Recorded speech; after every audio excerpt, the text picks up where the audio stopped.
Hello, ladies and gentlemen. Welcome to News from the Pew, where we take news from around the interwebs and distill it to make it slightly less frightening. I am your host, Rick Barrett, and I am joined by two out of my three colleagues today. Very happy to have them here. Looks like our first one, sipping a delicious cappuccino, is the one and the only Mr. Jonathan Arrington. I appreciate you stopping by and hanging out with us for the little time that he does have, and thank you. It's great to have you. And of course, we always have Mr. Steve Cunningham from the great state of the Carolinas, north or south, whatever. It doesn't really matter. I'm just happy to see you. Yeah, right. I'm sure you are, buddy. You are the only one to see me, or the only one happy to see me. So, well, if you think I'm sounding grumpy, I'm just tired because it is. So don't worry about it. I have two Nespressos in here, but it's working. It's working its way through. But anyway, you know who always sounds like they're on every energy drink imaginable as the one and the only Alex Jones, who this week, the big cultural moment is that he is returning to Twitter and doing a show exclusively on the X. In case you didn't find out, take a look.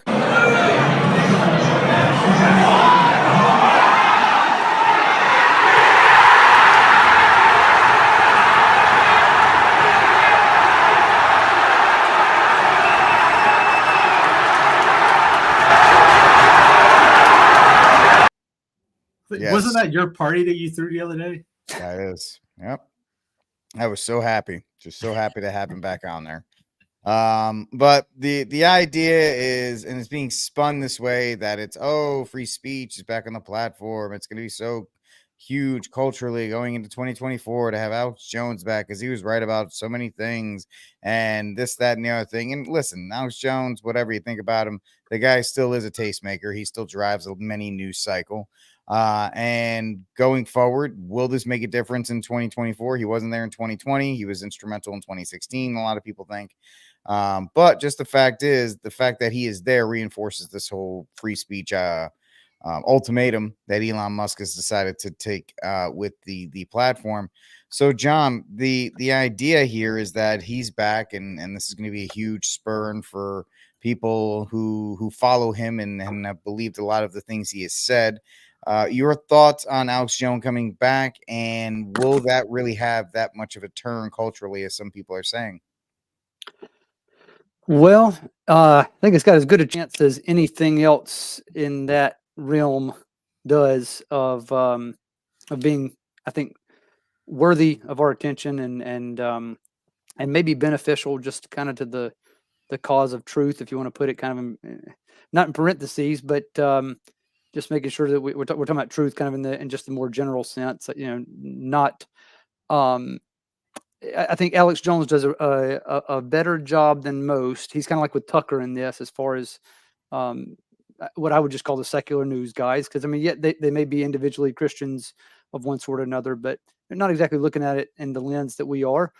But that they both do a good job of reminding folks that we're not Manichaeans. By which I mean, look, there is no pure evil among human beings. You don't have a recreation of Satan among human beings, and you don't have anybody who's an exact replica of the Blessed Virgin Mary on earth either.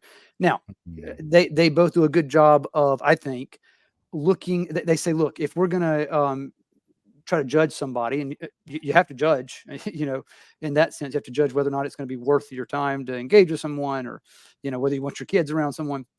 And they do a good job of saying, okay, the best way to do this is to go by what someone said consistently, and usually what they've said, in writing or said in front of other people, so that it's kind of for the world to see after that, so based on some evidence. So the fact that someone like him is back in the conversation, someone who I think just takes truth more seriously than just about anyone else in the modern news media, probably a good thing, over the long run. I'd say, to me, the only thing I was trying to listen to him a little bit more over the last week after the hubbub came up, and I'm probably ended up being the biggest thing that Twitter's ever done in some regards, I think. It's hard with news because, like, what is the end? What is the goal of revealing the news for Alex Jones? I mean, I kept thinking that maybe like this is his time where if he wants to pitch to people, like, this is why I'm so important. This is why you really want to come hear me out. You give people kind of the end. And I don't know, maybe he dropped a few hints here and there, but it seems like listening to him and then trying to get an understanding of what his book was going to be all about, his latest book as well that he's been plugging lately. It's just kind of this consistent American theme of freedom. And okay, freedom for what? Freedom headed where? You know, to be free with God, as Catholics would talk about. You know, freedom in the church. It's not really clear. So as long as we're aware that folks like him and Tucker can do a lot of good for us, and kind of figuring out what the bad guys' agendas are, and they do a lot of this digging, and more power to them. Thanks be to God they're doing that. But just as long as we realize that if they really wanted to do the most help imaginable, they would kind of specify, like, what is the end of freedom? All these folks right now, I think that Elon's smart enough to know, like, right now is a big push for freedom. The devil also knows that, and he probably knows that better than just about anybody else. So, freedom unlicensed, that ends up eventually kind of coming back around to Satan. So we just got to be careful, I think. I'm enthusiastic, but moderately enthusiastic. Indeed. Yeah. The whole thing is that Alex Jones gets a lot more credit for a lot of things, and he definitely is a byproduct of the meme and GIF era. And so that those are all really good points you bring up there, John. So Steve, this conspiring, it seems like, between Tucker and Alex and Elon to kind of get him back on the platform, to kind of give him back this place. It's actually, I think it's just a business deal by Elon, because he lost all these sponsors from Disney and all these major league ones. And then he brings on Alex and he gives him an exclusive show. And then Alex will turn around and tell all of his subscribers to subscribe to Premium X. I don't think it won't be a huge influx of cash to offset what Disney and all those were doing, but it's still an influx of cash. So it's a way to bring in something while they try to keep afloat. That's one reason I think they're doing this as well. Oh, 100%. And appreciate that. She says the congrats on the son. That's why we're doing it the show today, is because it's a zoo here at the house. We were able to calm it down for a little bit, and everyone's cool for today, so we can pull this together. But yeah, I never watched Alex. Shocking to many people, probably. I've never watched the show.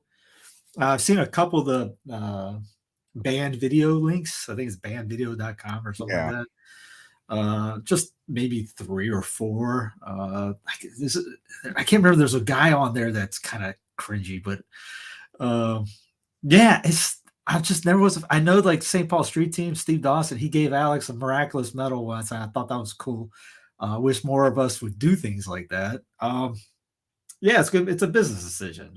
He lost a lot of money. He lost a lot of guys from stuff that Elon has said on Twitter or X, and just the X brand, just him himself. People have left over him, and then turning it into a paid programming type deal thing, which, I mean, I'm sure that's fine. I mean, I know why he's doing it in a sense, is that whole thing when people are like, oh, yeah, I'm not going to do it. If I have to pay a subscription, blah, blah, I want it free. Well, it gets rid of those guys that, those bots. I get that idea. He is a digital ID guy. He is a WEF guy. He is a globalist. It's just his kind of like Baskin-Robbins 31 flavors, or a Protestant idea, 31 million flavors of those. He's still a globalist. It's just his flavor of it. I mean, he still wants the Neuralink. He still wants the brain chips in people's heads. It's very well documented stuff.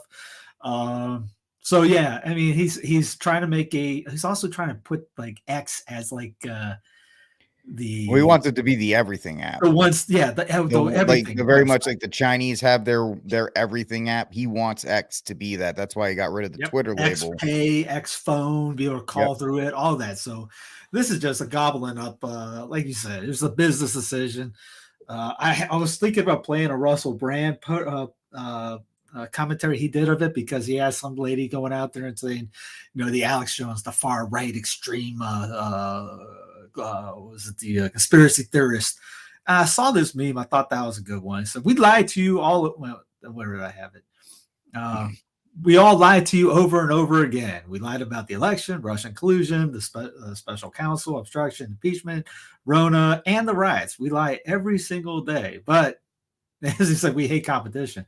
Not that Alex lies. He may try to do something just for like shock jock top value, but yeah, when these guys get upset that there's people out here going to say anything that's not on the 3x5 card, as Dr. Woods says, controversial stuff or things that not are approved.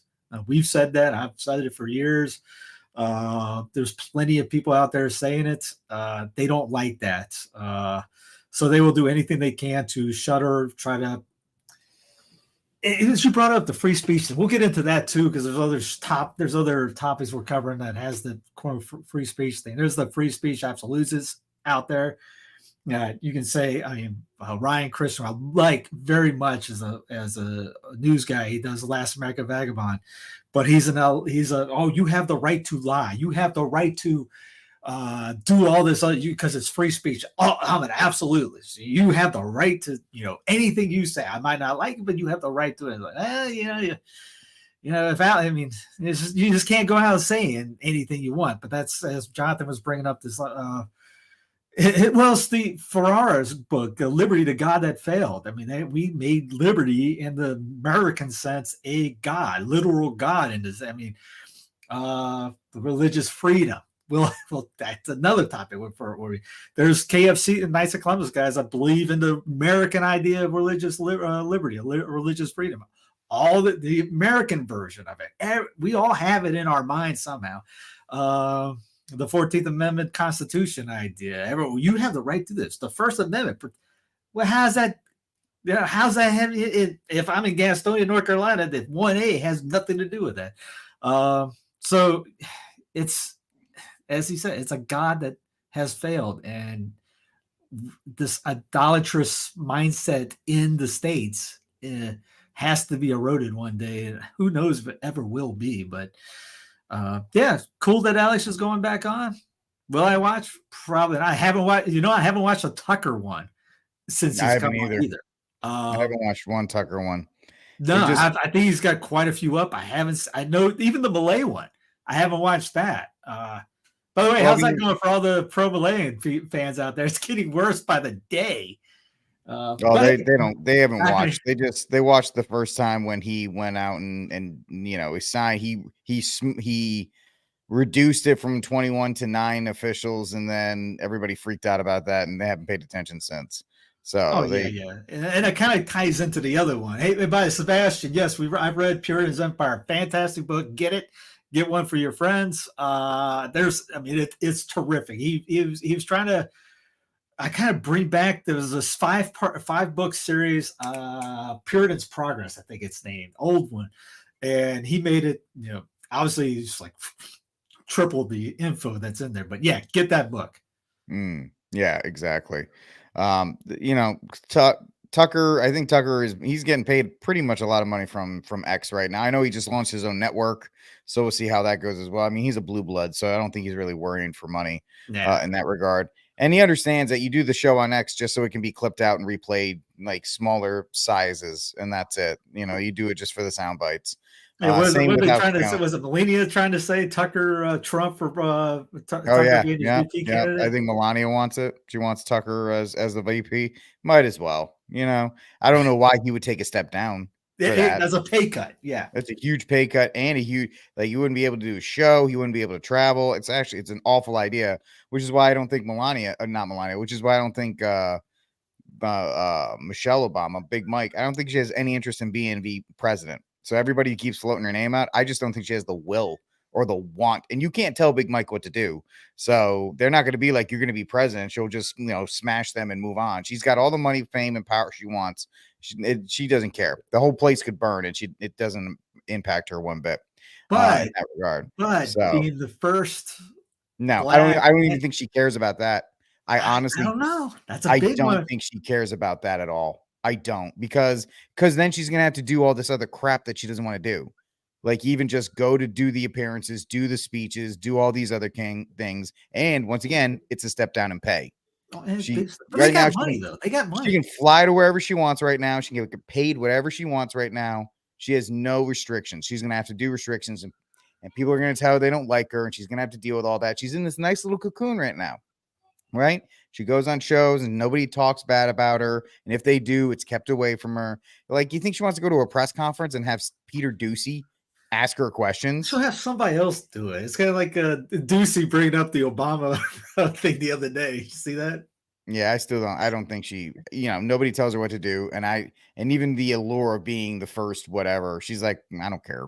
So that's a quick aside on that. But moving on to our next story. Speaking of the third term of the Obamas, you had Hunter Biden finally stepping up and trying to take some of the heat off of his dad. But this is the way they're actually going to get Biden out, is they're going to threaten to jail his kid. And that's how they're going to eventually push him out of the White House. But this is the opening remarks in that whole thing. MAGA Republicans, including members of the House committees who are in a closed-door session right now, have impugned my character, invaded my privacy, attacked my wife, my children, my family, and my friends. They have ridiculed my struggle with addiction. They have belittled my recovery, and they have tried to dehumanize me, all to embarrass and damage my father, who has devoted his entire public life to service. Voted to formally launch an impeachment inquiry into the 46th president of the United States, Joe Biden. On this vote, the yeas are 220 and the nays are 212. The previous question is ordered. So what does an inquiry do? It supercharges investigative powers because the Bidens are stonewalling, and sets the wheels in motion for a Joe Biden impeachment, which, if the votes are there, would make him the fourth American president to be impeached. The last time a Democrat was impeached, Bill Clinton. I did not have sexual relations with that woman. My father was not financially involved. Did your ears perk up? Well, that's a lie.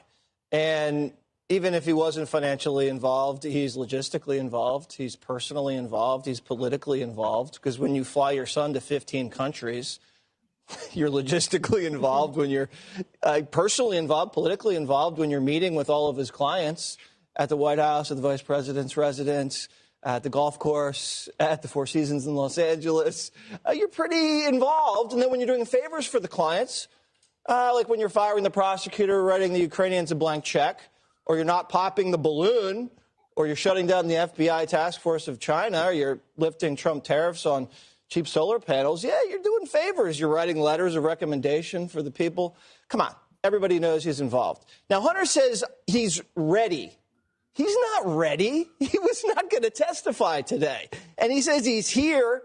He wasn't in Congress. He was on the Senate. He's going to have to get arrested for contempt because Bannon tried to do the same stunt. Navarro tried the same stunt. Didn't work. They were both handcuffed. The Trump family had to sit for depositions. They sat for House, Senate, depositions, hours. They didn't pull theatrics like that. There's no way he's going to get away with this. And he's racking up another charge. This guy has some nerve. I love how we say that, this guy is clean and Joe Biden's clean. So where's the $1.6 million in cash that Hunter Biden withdrew over 3 years? No one's curious about where the cash went. Is it sewn into windbreakers in Joe's closet like Gold Bar Bob? I mean, you got missing cash. You got missing diamonds. No one's curious about where all this goes. I mean, you got Hunter Biden in 2018, according to Dave Weiss in the indictment. The indictment says Hunter Biden made $2.1 million in 2018, and he goes, there was no evidence of any business. He didn't conduct any business, and there was no business travel. So Hunter Biden is being indicted for not paying taxes on his bribes. Yeah, this whole thing is a nice slippery slope. It's things that needed to be addressed back in 2020 when Joey was running. But now that this is all coming out, and I said it before, I think this is the way they get Joey B out, or they just convince him to leave, or whatever the case may be. John, your whole thing on Hunter Biden, the relationship, the reflection that he is of his dad, and all of that, and all this finally coming to light, because truth eventually does come out. Yeah. I mean, I don't ever expect the what you just said, Rick. Each one of those particulars, I think, is correct. So the only thing I think I'd add is just kind of for context.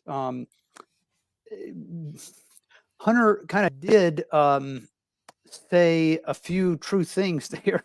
I mean, granted, he's doing it in not in service of the truth, but he's trying to turn it around and pretend like the folks who are bringing up his crimes are the actual bad guys. But I mean, it's true insofar as it goes that yes, they're highlighting his bad character and how that relates to his dad. I mean, that is actually true. So whoever wrote that for him did it properly, because there's just enough truth in there to kind of make it feasible. Someone to accept. Say, well, yeah, that's kind of that is what Republicans were trying to do. Yes. It's just you'd have to wish that the Republicans were smart enough to say, at this point, do people just need to continue to see how crazy Biden and family are, and to what lengths they're willing to go? I mean, just kind of let them humiliate themselves some more instead of trying to slog through this inquiry, which, I mean, anybody that's really interested in the truth already should have been able to see by this point that the Bidens, from the entrance of Joe Biden into politics, basically. But I mean, if you just wanted to go with what's in most people's, short-term memory, just say from at least the time of his being vice president under Obama and on, it's been one scandal after another, right? I mean, you could probably find it on a quick Google search. I'm imagining all the crazy deals he's been involved with. So, like, what is this really going to accomplish? I don't know. I have a hard time seeing how this really serves the Republicans' goals of trying to get back in office. If you're just looking at it kind of from that perspective. But I mean, it's so much what we already knew. But you could always leave it to the Democrats as well to basically to gaslight, to say, you guys are the bad guys for bringing up my many faults, and bringing my family into it. It's like, well, yeah, because you've basically destroyed your family by your horrible habits, and your dad's enabling of your horrible habits has helped to destroy the family even more. So, like, these are things that we don't want to continue on in the country because it destroys families, and we want families to be strong because that's like the first part of the natural laws. You got to have that more or less an intact home to help things be as peaceful and as much a loving learning experience in the home as possible.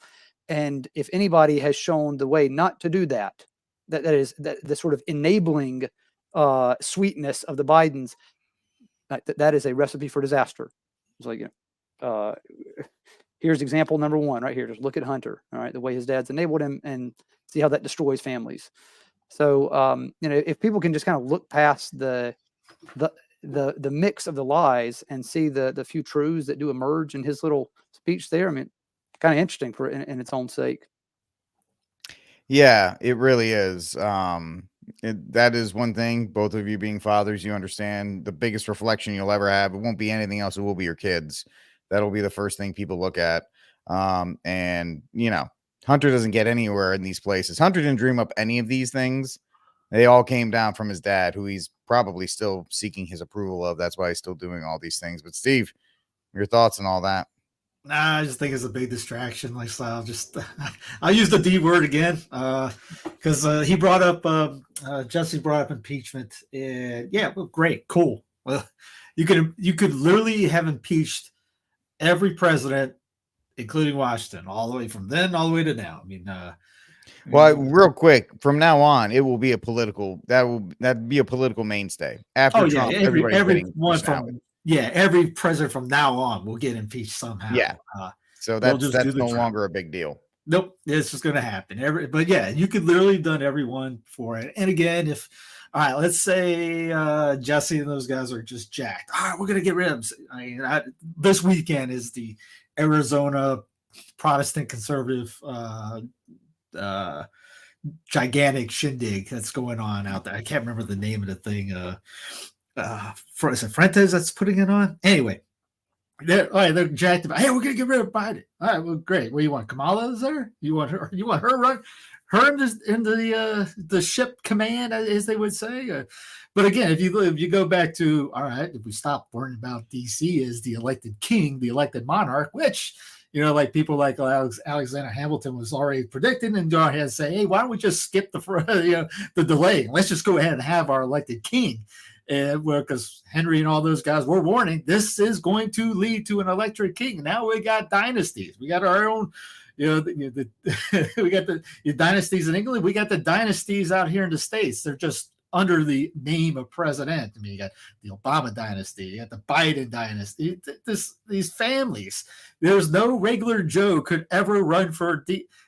Don't think Trump's a regular Joe. He's nowhere near a regular Joe.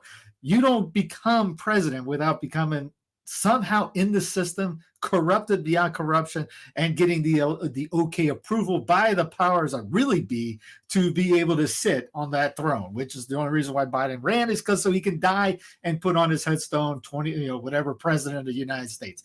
I don't even think he cares about the next election. Sure, if he doesn't have to move, he doesn't have to move because it's going to hurt him to move. For an old guy that's out, he's not going to want to pack up all that stuff or pay somebody to pack it up and go wherever he's from, Delaware, Pennsylvania, wherever he wants to say he's from for that day.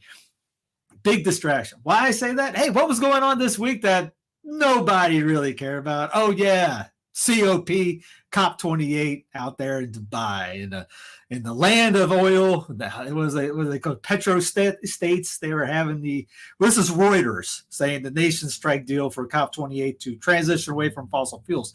They didn't really do that. There were people floating around. I admit I saw that and I clicked it. I didn't read into it until the day after. They didn't say they were going to get rid of it that day. They're trying to obviously transition, but it's going to take a long time because, again, it's the UAE that they had it on. You don't think those guys, the Saudis, are going to say, yeah, I want to get rid of my billions of dollars. Let's get rid of my cash fund. And we can do it and do cow farts to propel our planes, which it's funny that all these guys were going against the fuel and get into their private jets, as John Rambo Carried, who served in Vietnam, has actually said, I have to fly in my private jet. Has to. For the good of the world. If he doesn't, the world's going to end. The world's going to. You can't do it. I have to do it. I have to do it for you. I have to take it on my chin to do it. But if you go to Forbes, they have a quick guide to the outcomes of COP28. It's really more balanced in the sense. I mean, they do have the finance targets. A little bit of write up on the global stockade and the fossil fuel. I mean, this is global, your global government in action right here. Your unelected rulers, carbon markets that they're trying to establish. There is that happening, which we've talked about for a couple of years now that no one cares about. But yeah, this was going on while everybody was paying attention to now, because I've never seen. So it's just a big distraction on this. It's great drama TV. Where is my? I have it. I know I got it. There it is.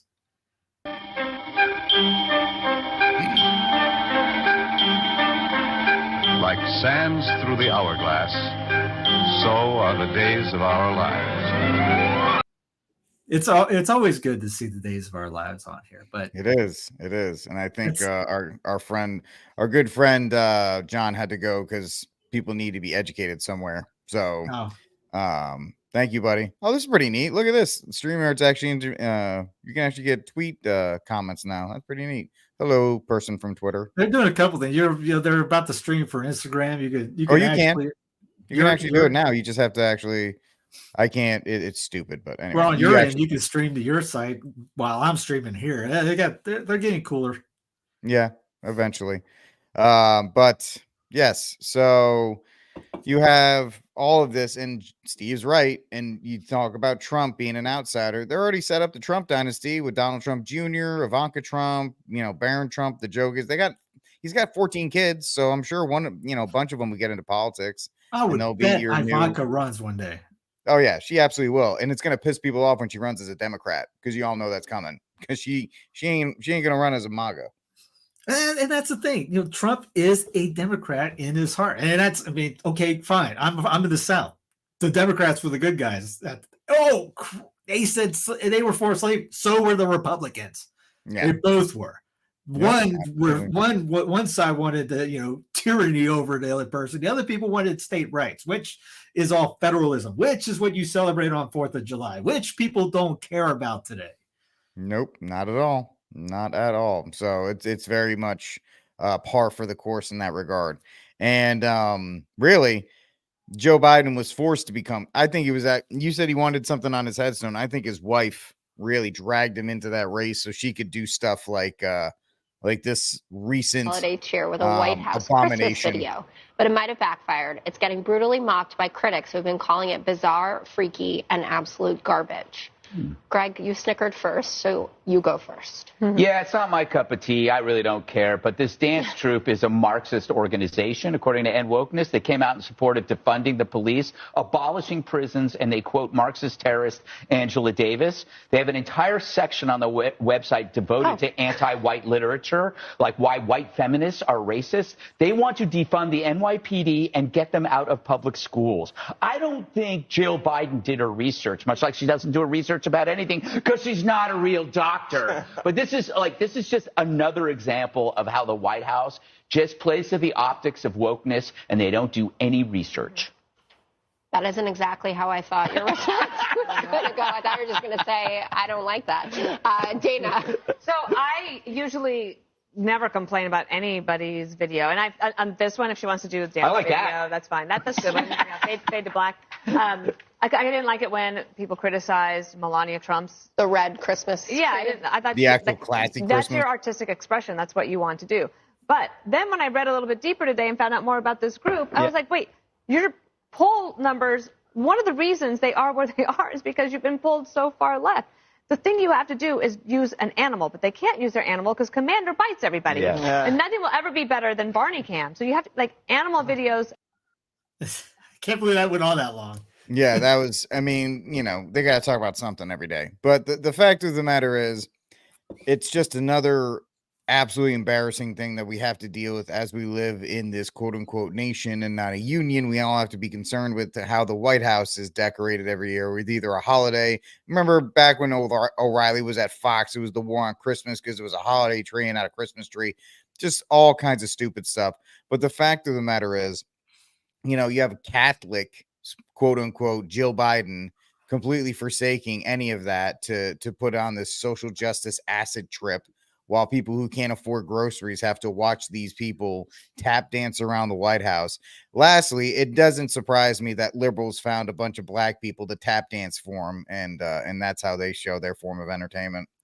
And it's the Hunger Games. So they look like they're in the Capitol. Funny, it's in the U.S. federal capital, but yeah, it looked like the Hunger Games. They're dancing, everyone else is, starving or whatever, and it's hard for you to pay gas. It's hard for you to pay, as we talked about last week with Home Alone, the inflation that happened with groceries. That's easy to see. I mean, the COP28, who's Biden's 100% behind, they're trying to get rid of you being able to travel or heat your house or name it.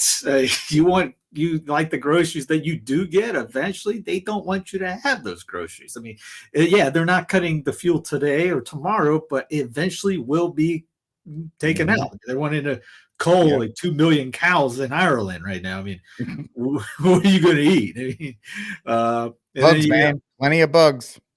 Plenty of the bugs, which are not good for you anyway. So it's kind of funny. I just saw before we came on the Southwest thing. You see that about the fact that was gonna be my cry room, but you can have it. It's still on the table. We're going to talk about it. I just thought about that going, yeah, they'll kick you off even though you pay for the ticket. They'll kick you off. Yep. You go do whatever. Acceptance, man. My time has come, but my fat acceptance has come.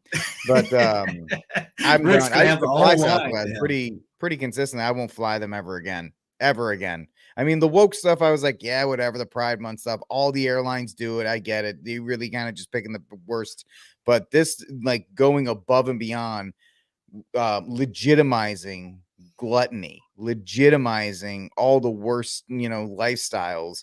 So, by the way, folks, I don't want to be on a Southwest airline where 3 rows are taken up by fat people, because that plane is not going to be balanced correctly and that plane's going to crash. Let's just be real about it. And just what you said about not flying them any game. I think that's kind of what they want. They want it, just with the delays too. Last month we covered this a couple of months ago, that people were wanting to not fly anymore because, like, here in Charlotte at that time, there was a ton of delays. And yeah, I saw that. That was great. And eventually, that's what they have on their PDFs, is the phasing out of air travel, anyways. Or you only allowed, was it 2 for your lifetime? I think it was. Yeah, the elites. Well, just like you were saying with John Kerry, right? Just they get to fly, you don't. Yeah, and if in England they want to get rid of all but 3 airports by 2030, and then 2050. Obviously, all those are done. So that mindset, it's kind of getting that way anyway. It's going to make us not want to do it. So it'd be easier to say, oh, well, we're not making any money. Goodbye. Yeah. Yep. You're right. That is par for the course. They want to they want to accept this stuff. They want to make it so, and that's another thing with like Frontier Airlines and all this stuff, because you go to the airport right now and there's fights. It's like, you go, it's the Royal Rumble. If you go to the Frontier counter, people are fighting each other and beating each other up and all these other kinds of things. They want to make it so, much. And let's be real. Flying isn't a right. It should have never been a right. It should have never been broken down to the point where anybody could do it, because then it became gross and disgusting. You go into the airport and everybody's in their sweatpants and their Crocs and t-shirts, and they haven't showered the night before, and they take their shoes off when you're on the flight. That you have buses for that stuff. If you want to travel cross country, travel in a bus. It's already pretty lowbrow, but flying should have never been made to be a right. It's expensive. It should have been, treated as such. If you never flown, I'm sorry, then that would have been tough, but there's things that I've never done in my life, and the fact that they tried and now they're making it to be like, well, you deserve this and you deserve that. Nobody deserves anything. You get to wake up and breathe. That's it. Everything else is up to you, and your consequence and where you are in life is based on your choices. And if you don't like them, that's none of our problems. And the fact is, if you had 4 extra cheeseburgers, and I'm a guy, if you followed me in anywhere, I've struggled with it. I'm open about the fact that I struggle with weight, and I, gluttony is the worst sin that I deal with on a constant basis. And I do fast and all this other stuff. And I admit that's to the world. But to the person who has to have 4 cheeseburgers in the McDonald's line and then, an hour later have Chinese food. If you watch these people and the way they eat and their lifestyle, and it's just awful and gross and disgusting. And yet now I have to validate you. I have to validate the fact that you have no impulse. And Steve, I'm sure you watched the Paul Joseph Watson video. These are the people that are wiping down the trays because they're afraid or wearing masks because they're afraid to their health. It's like your arteries are clogged worse than DC at 5:00 on a Friday afternoon. And yet you're worried about the tray table. You're worried about getting a lady. You are a walking embolism. You got 5 blood clots fighting to be the first to get to your brain. I see that with nurses. The healthcare industry is like that. There's a lot of overweight in the healthcare industry. One reason because they have these terrible times that they're using. They don't do anything but they're on their feet all day, or they're eating junk food that's in the hospital, and that's all they eat is the crap just because they got to go. Whereas back in the day, we talked about the nurses, they wore a beautiful, white gowns. They weren't overweight, and they actually ate just like on an airplane. You used to eat good, decent food on an airplane. Now you get nothing. You get maybe 2 biscuit, cracker biscuits or whatever. But I remember since Megan had to go in for the C-section this week, she was telling me about this birth, big Bertha that came in there, and she had, had all the ways of what's the message. She had a rainbow flag on her arm, piercings all over her mouth, her ears, and all she's going goes, man, if she falls on top of me, I'm dead because she weighed that much. And she's supposed to be the healthcare thing. It's very hard to find somebody, and now I get as sometimes it's not the fault of some people, but you have the chance to, hey, I want to do something about it. And it's either that or Yeah, I'm going to blame everyone else. I'm going to blame the burger for flying in my face. Oh, I tripped and the burger went down my throat. I can't help it. I look up in the sky and fries fall on top of me. No, it's not like that. And it's just lifestyle decisions that we want to do. I mean, we care about it or not. And then you get the healthcare thing about, oh, it's all right. No, well, it's not. You don't have the right to live terribly and then have the other people pay for it. And then I mean, health care is a right. Now, health insurance is not, which goes into the Obamacare situation, but everything is now a right. I mean, yeah, you have the right to water and food, which the government tries to say, we own the water. Oh, Yep. it's when you start demanding things or saying things are right, that's a wide open door for the government to step in and say, well, we'll guarantee that right. And how do they guarantee it? By making everything supposedly equal. And then it's just the slippery slope and you are just straight down it. Yeah, if they can give it to you, can take it away. Because the fat people are going to say, well, it's a disability under the Disability Act at the federal level. So you can't do it. I mean, the lady who got kicked off, we watched the same Paul Joseph Watson videos. So that's where the lady got kicked off in Baltimore. She should take Southwest to civil court and sue the snot out of them for $25 million, right? There's no reason you should have kicked me off that plane. You can't tell her about the context of it, because they might not have seen it. So this lady, I think she was English or she was European. She was in Baltimore, which was bad enough already. And she booked her flight for her and her two teenage daughters to go back. And they got kicked off the plane for a fat person because Southwest, even if the flight is booked, if you are fat and a person of what size? Person of size, they will kick you off your flight, even if you have a ticket booked to give it to a fat person, just so they can have a little bit more room, as they spill over. And so this lady's like, they didn't give me accommodations. I was left in Baltimore overnight with two teenagers with nowhere to go. And so I would be like, I would take them to civil court. I'd sue them for $25 million because they broke their contract. There's nothing in the federal government that says they have to take care of fat people. They can try to use the Disability Act, but it's not a recognized disability right now. So I would sue the snot out of them. And I hope she does, because there is legal recourse there. But that's just me. They'll give you crap about your bag, though. I mean, you can't have 50 pounds on your bag, but you can be 5,000 pounds and take up the whole space, and half the plane has to not fly because of you. Southwest, this is not a practical strategy, because if they're taking off with 10 rows with only 2 people in them when 3 people are supposed to be in them, that is a losing financial strategy overall. Yeah. I mean, eventually prices go up, or maybe your 2 bags don't fly free anymore. Oh, that's exactly what's going to happen. Paying for, they're going to take the Frontier model. You're going to pay for everything. Yeah, the fat person gets the extra seat for free, but you got to pay for overhead bins under the seat storage. You pay to enter the plane. Do you want to pay for a seat? That's going to be $40 more. Yep. You want the seatbelt? You got to be like Aldi with the quarters into the actual seatbelt, so that way you can actually get it out. Your time with a seatbelt has ended. Please insert more. That's right.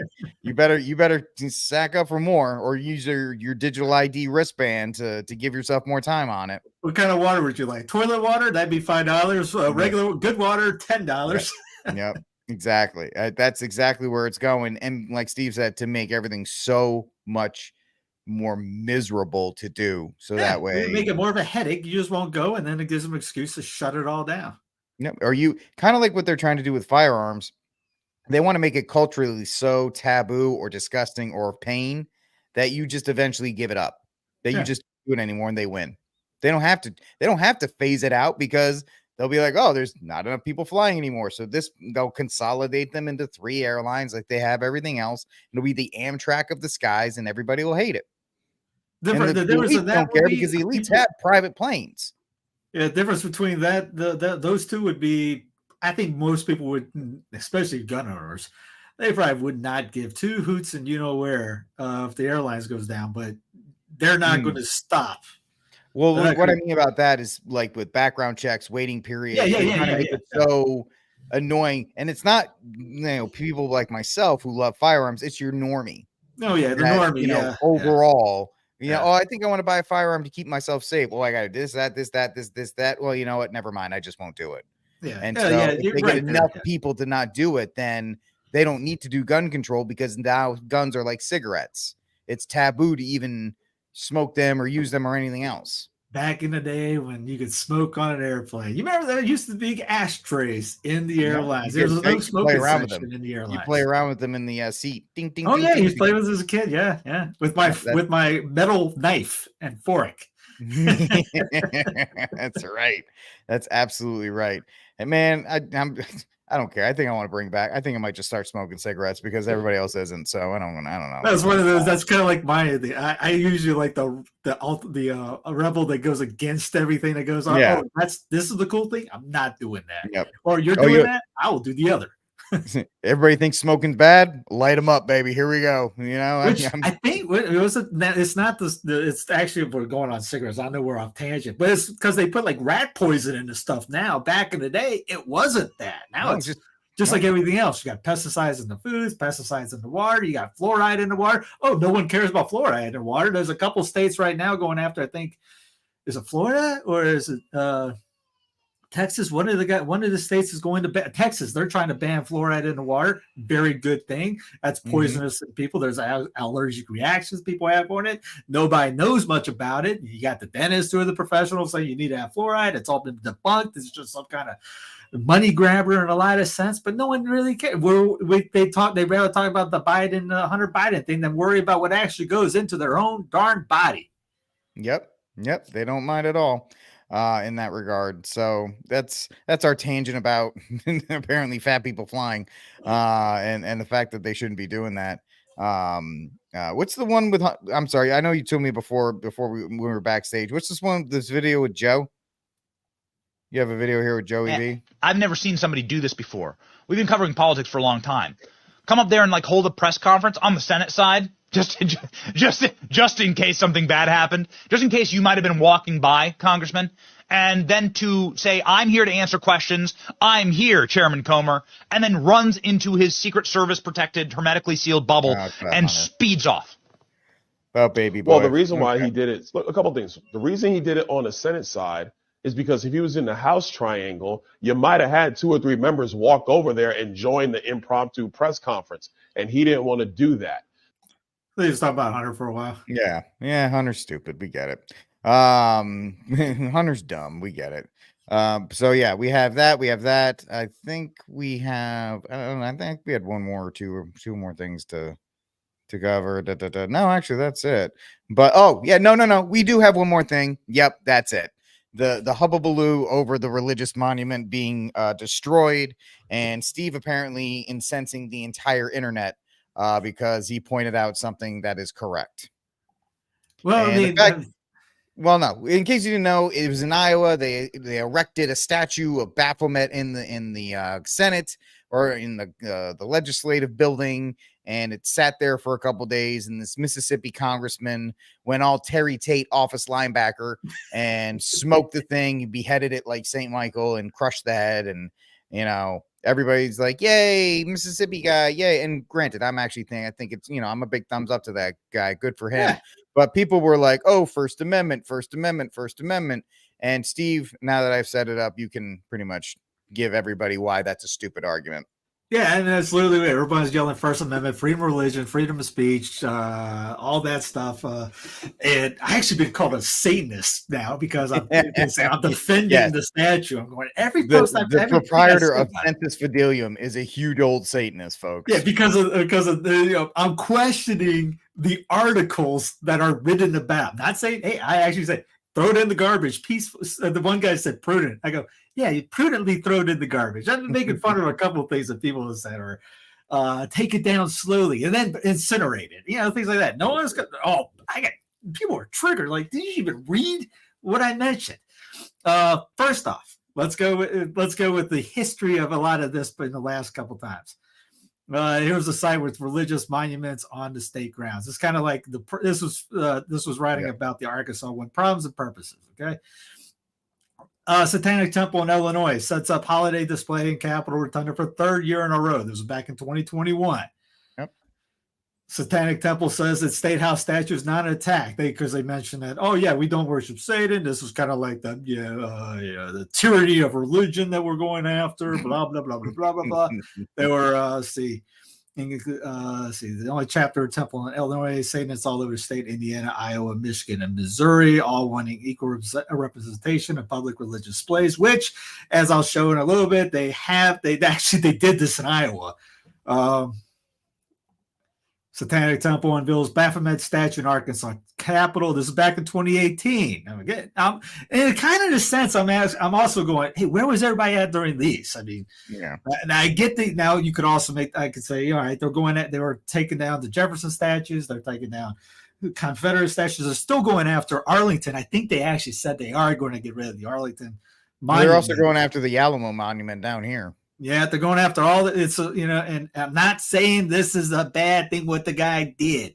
I'm saying, did it take all this other stuff? And then, obviously the breaking, defaming St. Juniper Serapis statues out in California and other statues around church. I get that. And someone said, you get Muslims doing this overseas. Yes, I know this, they have to have some of this in Europe too.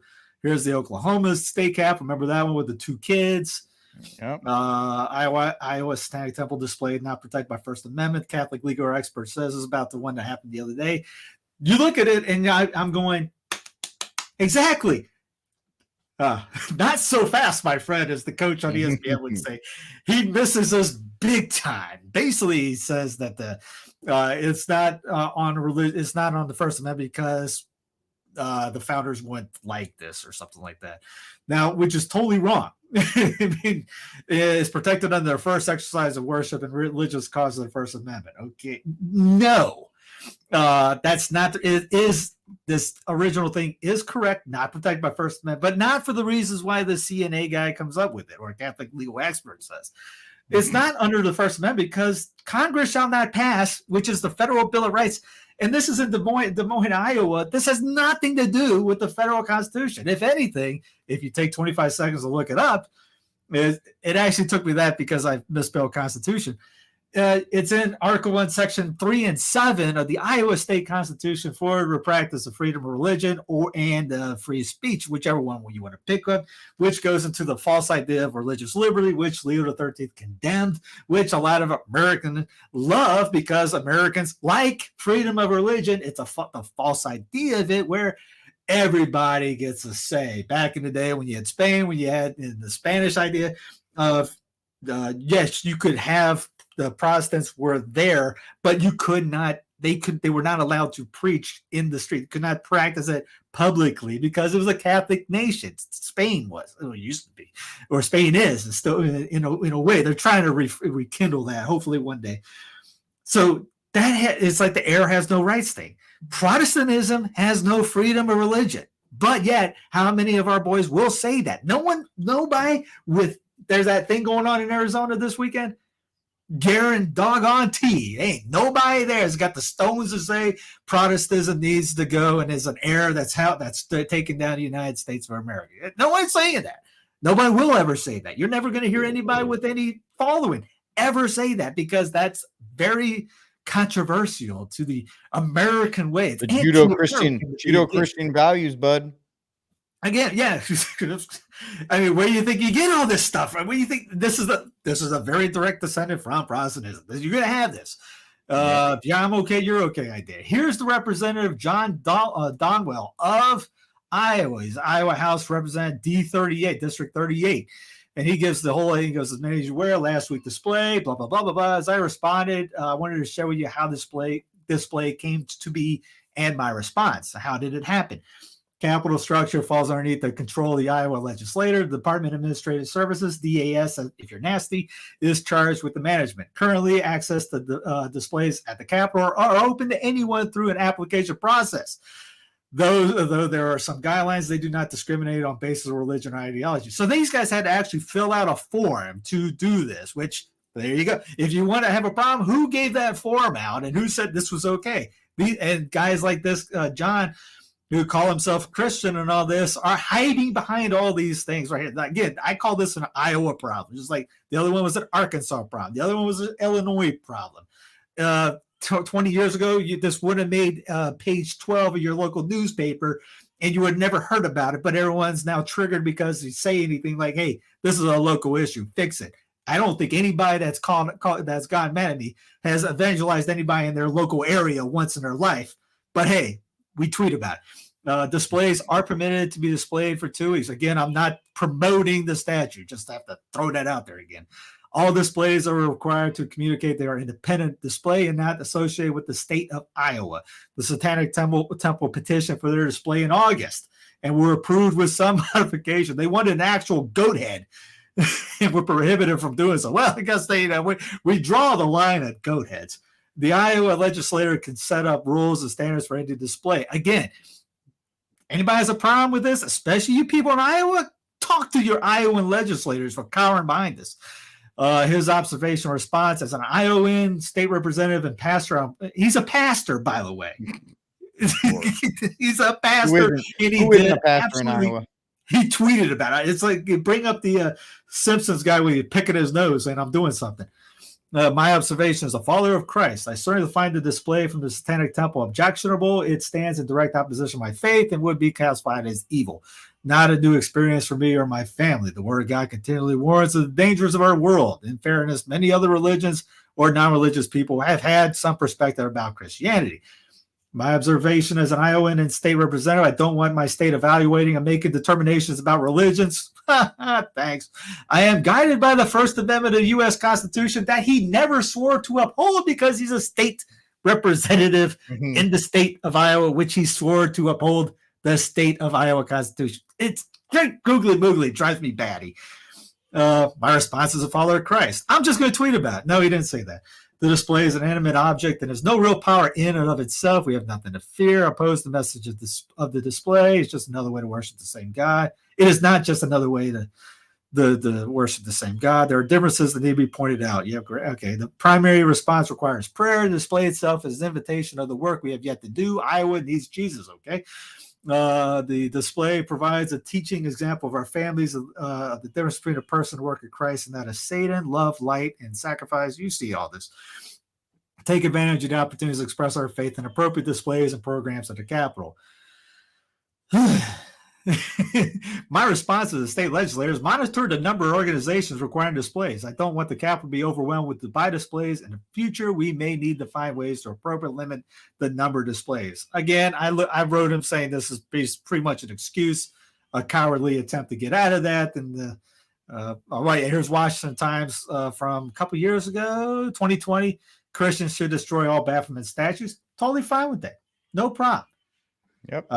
Former Mississippi House candidate charged with Satanic Temple display is destroyed on at Iowa Capitol. Now, this gentleman, Michael Cassidy, here's where I have some questions of, because he is a guy running for office again. I say again because he ran. What was it at down here? He lost. It was last year. There is 2022. Cassidy ran incumbent Michael Guest and lost in a primary runoff after fewer than 300 votes separated them in the primary. Guest won the runoff by nearly 70% of the vote. Now, again, timing of this. He's going to get a lot of people looking at him now. Ron DeSantis actually tweeted him out saying how glad he was for doing this. Again, even Cassidy talked about this being a First Amendment issue, and everyone was like, again, we talked about how this is not a First Amendment issue, but since we're all nationalists, everything has to be the 14th Amendment Constitution. So what do you think that's going to happen in his next vote? He still has a website, votecassidy.com. He's running again. Again, this weekend is the conservative Protestant big shindig. I guarantee he's going to speak at that thing now. He's going to get. He's headlining it. He's going to headline it, buddy. He's going to one of the headline speakers, guarantee. He's going to get a ton of money from this because people will send him money. You see a lot of he got $20,000 for bailing out of jail. Which, by the way, here's his Cassidy for Congress thing: mandatory minimum for non-destruction of statues, infrastructure, and houses of worship, automatic 10 years in jail, plus the cost of repair. Which, again, I'm not backing up the destruction of the thing, but hey, I mean, in a sense, Cassidy lives in Mississippi. He traveled over 800 miles to go to Iowa to go into the Iowa State House, which is pretty much a foreign state, aka foreign land. he's not under jurisdiction there and destroyed property that's on that thing. Again, not backing up. Do I have to keep saying that? Not backing up the statue, but as he goes, think of looters, arsonists, murderers, and other criminals that went unpunished by the left in 2020. I can see stuff happening down the road, and they're going to say, well, this guy got away with it. Why can't we get away with it? Don't think that can't happen. Here's in Spain, friendly Satan statue. It causes anger in Segovia, Spain. Here's attractions in Europe about things like the Lucifer of Liege, the selfie devil statue. These things are all over the place. So yeah, here's my kind of like 2 cents or inflated 2 cents on a lot of this. More like $1.50 at this point. $1.52. I don't know. No, we shouldn't have the statues in there at all. We should be able to have people in office to say, go pound sand. You're not getting this down there. You don't have the right, as you brought up before, to apply for having this in, to petition this. Where is that line to say, hey, you can't do that? Oh, it's my right. No, it's not. I have the right to throw you back into the street now.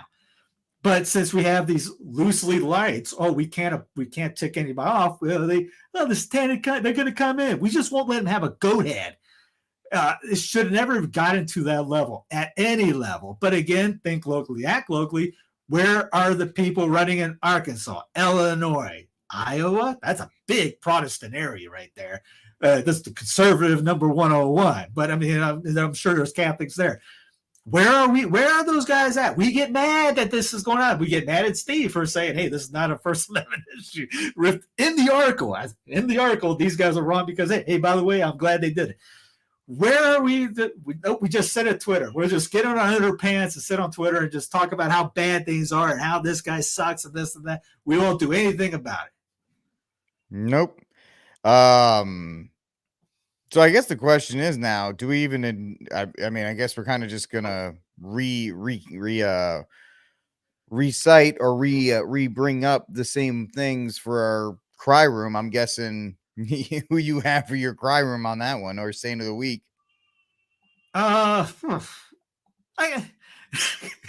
Would I be hypocritical if I go with him for being a Saint of the Week for doing? No, I'll allow it. At least he did something for it. I don't know his reasoning for it. He might be calculated to say, hey, this could be a very good political stunt, a good PR campaign. Sure, very well may be. Might be his number one object. Can't read his heart and mind. But, I mean, he is a very political guy. He wants the right. He's been losing. And now, hey, this could really be my big break, which it will be if he runs when it gets voted up again.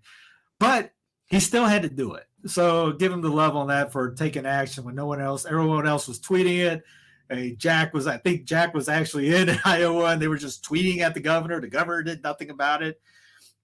So yeah, I'll give him props for doing something about it. As we all should take action in our, not to be vigilantes and respect property, things like that. I mean, we saw Protestants out there tweeting, hey, St. Boniface did this and things like that. I'm going, yeah, they also got martyred for doing this too. So, I mean, it's easy when you know you're not going to get any backlash for them. I mean, you're going to go to jail when you're going to you're going to cash in. It's good. It's hard to do it when you go up. I mean, I went to mosque in Denver and planted miraculous medals in all the corners of every mosque. That's hard to do. I'm not saying, pump my own back. No, I mean, it took what? I didn't tell you guys that for about 6 years. I like more people. That'd be cool for more people to do it. Constantly try to get some stuff like that. And there had to be strategic. I remember one guy, one time, I got followed and I was able to ditch him when I was going back. And it was the big one down in Denver. So yeah, there's do things about it, but again, it's easy. I mean, I'll go for him to say he did it. I don't know his motives behind it. And I'll go with the cry room, the people of Iowa in the state house that let the petition even come. Who was that person that said, "Oh yeah, you can petition for this"? That whoever that was started as the cry room. And then everyone in Iowa that sat back and did nothing for the last couple of weeks, they're in the cry room too. Absolutely. Sorry, John, Jonathan, you missed my 30-minute rant. John, just in time to give us the your Saint of the Week or Cry Room. If you need a minute, I will give you one. Yep, I'll give you a minute. So for me, for the Saint of the Week and Cry Room, I have this one. I just found this one on the Twitter, and I think it needs to be promoted. This is the new abbess of the Benedictine monastery in Nigeria, Mother Mary Bride Njoku, and she's my Saint of the Week because she just looks awesome. I don't know anything about her, but I think this is awesome. This is based. This is amazing. And she's my Saint of the Week. I don't even know anything about her, but she's the head of the Benedictine monastery in Nigeria. So good for you, Mother Mary Bride Njoku. And you look awesome, and nuns are awesome, and we need more nuns. So I think that's really the point of that that whole diatribe there. My cry room is Southwest. Yeah, I'm just gonna throw Southwest and their cargo plane size people in the cry room, just because it's pathetic in every way, shape, and form that they're gonna kowtow to a couple fat pigs on Twitter who demand that they need an extra seat because they had to have an extra jelly roll one night. Come on, man. Yeah, I love food too, but stop eating. But if you don't accept that one, I'm going to put the mayor of Boston into the cry room, because if y'all didn't see this, her press secretary or whoever it was sent out an email to everybody saying that only elected people of color were going to have a holiday party, and pretty much no whites allowed in Boston. Her husband's white. Boston. What? Her husband's white. Yeah, exactly. They're all these women who are in politics and the leftists. They're all married to white dudes. It's the funniest thing in the world. But I'll throw, Mayor Wu, who always looks like a deer in the headlights, into the cry room this week as well. I'll put a twofer in there. So I don't know, Johnny, have I inspired you in any way, shape, or form for anything? Well, I got one that I had remembered. I just stuck a link in there to it. This First Things article. This guy, Dr. Larry Chapp, a retired theologian or theology professor, he's always got some really interesting things to say. Now, a lot of stuff that, well, I shouldn't say a lot of stuff. Some things he says and I think assumes are, I think, way off base. And so I'm going to put him in my cry room too. But I'm also giving him as my Saint of the Week, because he's got this great line in there that I think if we heeded it, we'd be in good shape. So it says, to the extent that traditionalism tempts its devotees to direct their energies to intra-ecclesial disputes, it has acceded to modernity's central demand that religion remain a private affair with no public claim on the real. So I thought, boom, that's it. Because they basically have traditionalists dispute amongst themselves about what's the best thing to do, among us inside the church, and then don't engage with trying to evangelize your neighbor, because what time is left after all that disputing? Now, the reason I'd also put him in my cry room is I don't think he knows about somebody like Steve, who's basically the only one going to these conferences where you're trying to evangelize, like passing out medals and holy cards and trying to get people engaged in the faith on maybe next year I'll go to that Arizona thing. I wanted to go this year. I totally forgot about it. I'll go that one next year if I can figure out a way to get there. See, that's it. And talking about kind of witnessing to modernity, that's the way to do it. Is to do it with YouTube channels, to do it, in the ways that you guys are doing it there on Spiritus and other platforms like that. I think even what we're doing, Rick, by your little polls there on Twitter, and get people to put like a GIF up there or something. I think that's how you engage with the broader culture. So to pretend like there's not some of us out here who are traditionalists who are not really worried about the intra-ecclesial affairs, because what are we going to be able to do to change the course of things unless we get a bunch of other, exactly. So unless we get a bunch of other devout Catholics, kind of thinking like us and acting like us and giving like us, nobody's going to listen to us. So I'd say brilliant things in that article, but also with some of the assumptions that more or less only the well, how should I put it? That only a certain type of kind of neoconservative approach to things is really the only way forward. Kind of like the what would you call it? Like the Father Stravinsky's kind of reform of the reform. I don't know. That sort of thing is the only prudent way forward. Is that you have to. He had one line in there about how you have to drink from the well of modernity, but just not imbibe its toxins. I'm like, well, good luck. Maybe, yeah, good luck with that. Yeah, you That's get a like, filter for that. yeah, exactly. Like, it doesn't work in the human body to try to do that. I mean, trust me, for someone who's had a street taco in Mexico, doesn't work Yeah. even with lettuce. So, like, maybe you want to go about it a different way, and maybe it's just a poor metaphor. But anyway, great stuff in the article.